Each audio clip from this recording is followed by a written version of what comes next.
Hey guys, it's Matt here at Porte Chrysler, Dodge, Jeep, Ram, Magnuson Performance, and our latest build is right behind me, guys. We not only do Chargers, we do Durangos, we also do trucks. And we just wrapped this one up for the University of Notre Dame Police Department. Check it out, guys.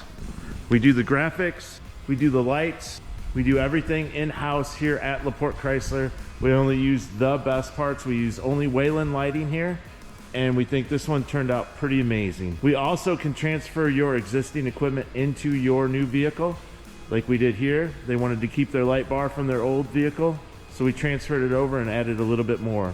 Anything that you guys need for your pursuit vehicles, whether it be lighting, sirens, speakers, partitions, prisoner transport vehicles, you name it, and we can do it here at Porte Chrysler, Dodge, and Jeep and Ram.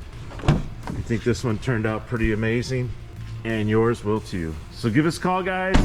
Give me a call, email us, stop by, check us out. We have over 120 police vehicles in stock, ready to be upfitted or delivered to your department.